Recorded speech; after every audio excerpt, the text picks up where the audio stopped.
Hello and welcome to this online lesson. My name is Mr. Hoven, and today we're going to be looking at the deepening crisis between the United States and the Soviet Union. If you remember from last time, we were looking at the containment policy the United States began after World War II to keep communism where it was, prevent it from spreading. And through early efforts like the Marshall Plan and the Truman Doctrine, the United States worked in different areas of the world to keep communism from taking over new land or new countries and to keep it where it was. And now the crisis is deepening and tensions are rising. Now, the Allied leaders at the Yalta Conference divided Germany into 4 occupation zones. The Soviet Union controlled the eastern part of the country, while the United States, Britain, and France held zones in the western part.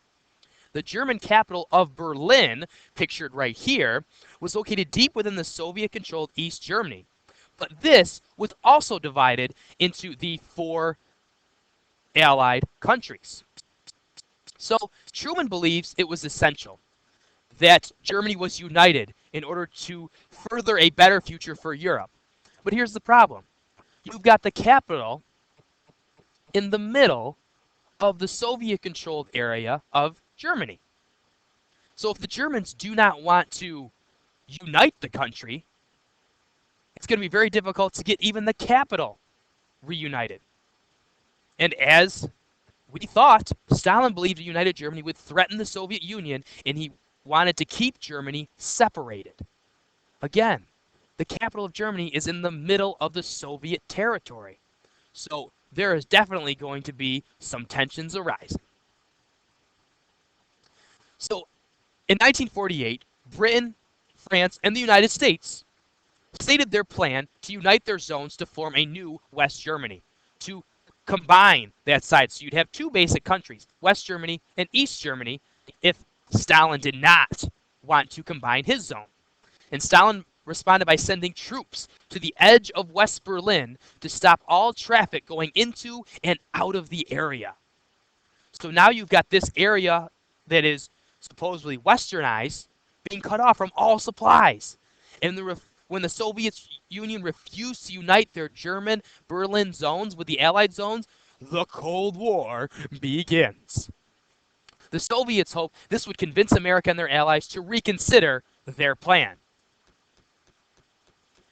However, in response to this being cut off, again, remember, Berlin is right here and it's split. You've got West Berlin that's being cut off from the rest of the world, and then you've got East Berlin controlled by the Soviet Union.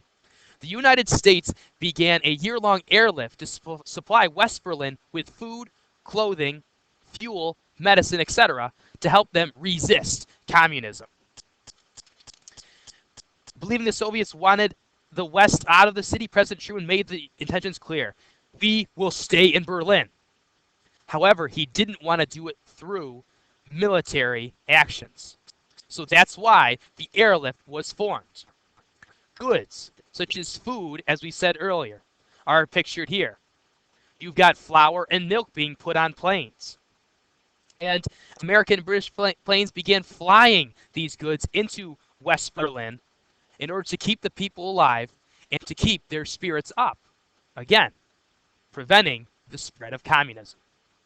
In 1949, Stalin ended the blockade, and it was a tremendous success and showed that the U.S. commitment to containment would prevail. However, Germany remained divided into 2 states. You had the Federal Republic of Germany, which was West Germany, and you had the German Democratic Republic in East Germany. It's interesting that the East German side was known as a Democratic Republic because they were completely controlled by the Soviet Union. So in 1949, in order to kind of gather together some more support, the United States, Canada, and 10 Western European nations, pictured here in yellow, formed the North Atlantic Treaty Organization, known as NATO. And the members agreed to help any member that was attacked by a communist state. So it's kind of a giant alliance. The Soviet response in 1955, a few years later, was to set up the Warsaw Pact, where the Soviet Union forced 7 Eastern European nations to join this opposing alliance. These nations, such as Poland, Czechoslovakia, Hungary, Romania, Bulgaria, and Albania were known as satellite nations. They were there to keep that buffer zone and prevent any democratic or capitalist ideas spreading east. These two alliances divided Europe into two armed camps. And during the crisis kind of deepening in Europe, there was also the fear of a spread of communism in Asia. In 1949, the country of China fell to communism after its leader, Chiang Kai-shek, was defeated by the armies of Mao Zedong. He created the People's Republic of China. Again, the people's, what's good for the nation, the group, the People's Republic of China. With communists ruling China, the U.S. feared that more countries in Asia would fall to communism. And this is where the domino theory came from.